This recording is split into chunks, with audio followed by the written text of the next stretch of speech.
ازيكم عاملين ايه؟ يا رب تكونوا بخير. عملنا النهارده صينيه دبابيس فراخ جميله جدا بدبس الرمان، تتبيله حلوه قوي. وعملت جنبها رز حبه وحبه. شايفين الفراخ جميله ازاي ومستويه، والبطاطس كمان دايبه وتحفه. يلا تعالي معايا في الفيديو بقى شوف انا عملتها ازاي، وما تنسيش تشتركي في قناتي عشان يوصلك كل وصفاتي. معايا للوصفه النهارده، معايا هنا دبابيس فراخ. بصوا انا عامله فيها فتحات كده بالسكينه عشان ايه؟ تشرب التتبيله وتبقى حلوه قوي. معايا بطاطس، انا مقطعه البطاطس بتاعتي مش مدوره بقى ولا مكعبات، لا انا عاملاها، عارفين البطاطس الويتجز؟ انا عاملاها صوابع بس سميكه شويه. ومعايا شرايح ليمون هتتحط في الوصفه. معلقه توم مفروم صغيره. معلقتين صلصه طماطم، انتوا عارفين ان انا بحب اعمل الصلصه في البيت. التوابل بقى اللي هتبل بيها البصله، معايا هنا رشه من توابل الفراخ وفلفل اسود وملح. ربع كوباية زيت، يعني حوالي معلقتين كبار. ومعايا دبس رمان.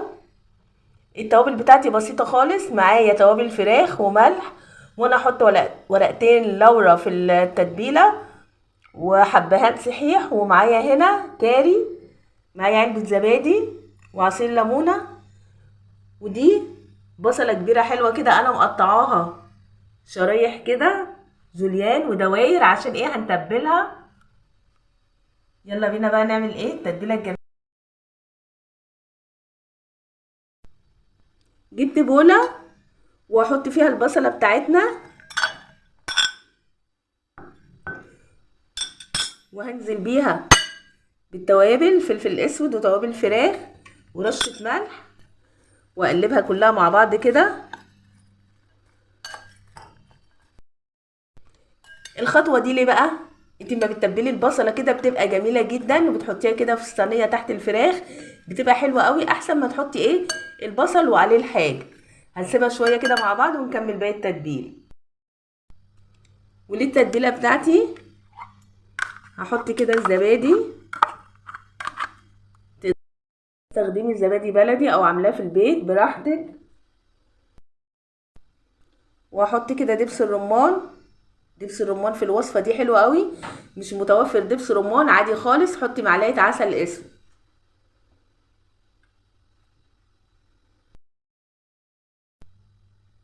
ونحط عصير ليمونه.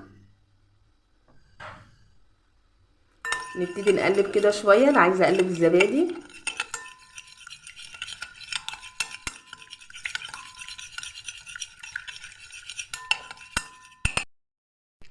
واحط كده معلقتين الصلصه.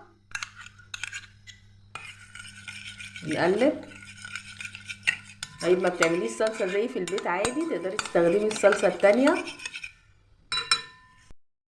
واستخدم الزيت براحتك بقى. عايزه انا حاطه زيت ذره في الوصفه، عايزه تحطي زيت ذره، زيت زيتون، المتوفر عندك. واحط معلقه توم المفروم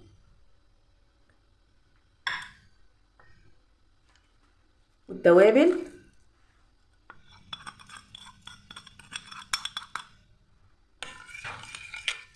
واقلب ايه التتبيله الجميله بتاعتي، ريحتها جميله جدا.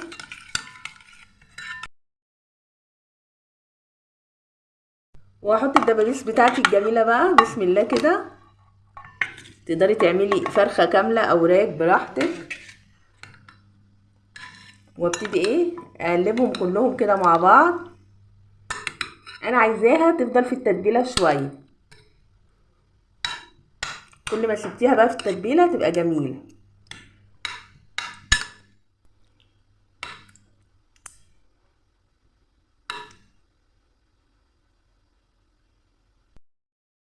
واسيبها في التتبيله بقى شويه، واغطيها كده بستريتش.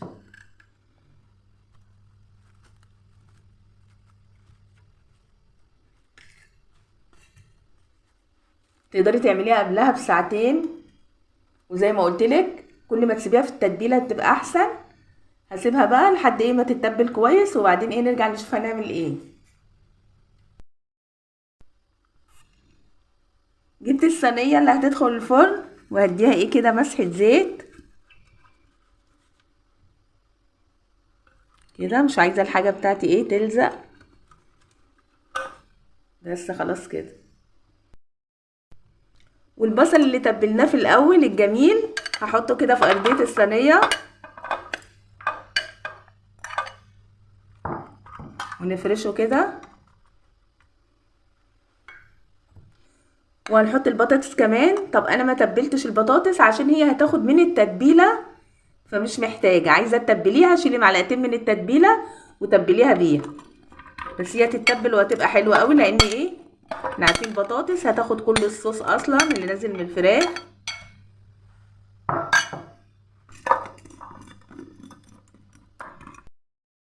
والتتبيله بتاعتنا الجميله بعد ما اتبلت وبقت حلوه قوي، هنشيل الاسترتش كده من عليها وهنبتدي ايه بقى نشيلها. انا عايزه احطها على الناحيه دي اللي انا مشرحه فيها، عامله فيها فتحات كده وفيها التتبيله.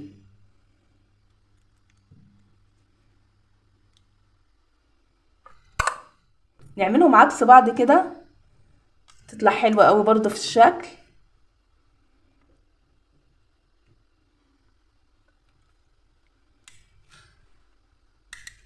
وزي ما قلت لكم البطاطس تحت هي هتتشرب كل الصوص الجميل ده.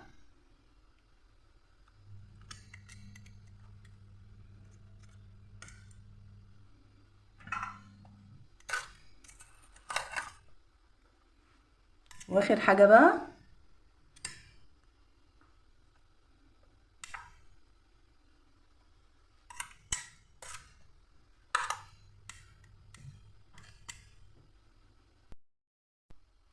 ونيجي بقى على شرايح الليمون بتاعتنا. هي مش للزينه بس، ده بتدي طعم جميل قوي، وعلى فكره بتبقى ايه تتشوي وتبقى حلوه قوي، وممكن ايه تاكليها مع الاكل كمان، يعني مش بتتقدم زينه بس، ده كده بتدي منظر حلو قوي.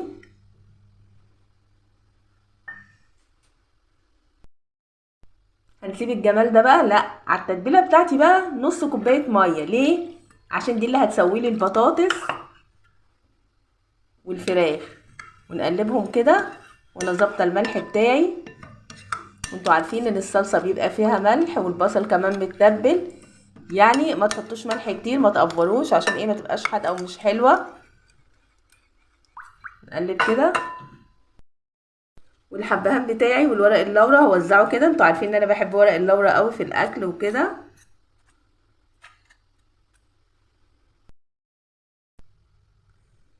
وهنسقي بقى ايه التتبيله بتاعتنا كده من الجوانب مش فوقها، عشان ايه منوقعش التتبيله من عليها.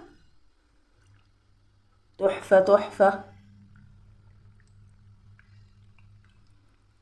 بس خلاص كده.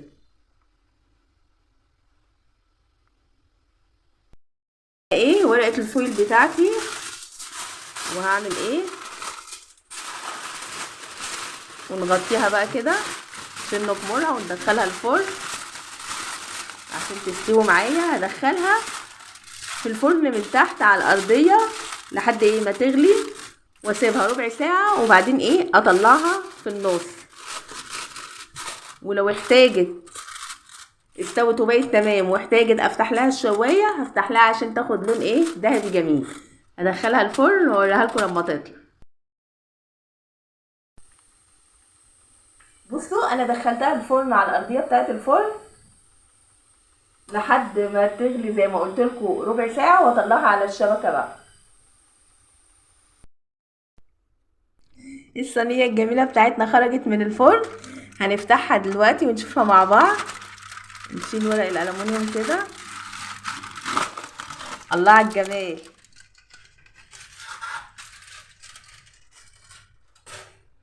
هنعمل ايه بقى؟ هشيل كده ورق اللورا، خلاص كده بقى ايه هو ملوش لازمه، ادى طعم حلو وخلاص. عايزه اوريكم بقى حاجه. بصوا الفراخ استوت وبقت جوسي وجميله. نطلعها كده بسم الله. ولا الصوص بتاعها اللي فيه دبس الرمان ده تحفه. بصوا البطاطس حلوه، ما اتهرتش ازاي اهي، ومستويه وحلوه جميله. ولا الفراخ كمان واخده الشكل، بصوا اللي فيه الفتحات دي حلوه قوي. مستوية وجميلة جدا ازاي.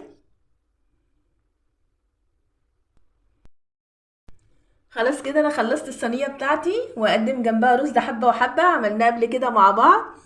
وقبل الفطار ان شاء الله اما المغرب يدن. كل سنة وانتم طيبين. هخرج السلطة من التلاجة بقى والعصير، وخلاص هو ده فطارنا النهاردة. يلا جربيها بقى وقوليلي ايه رأيك.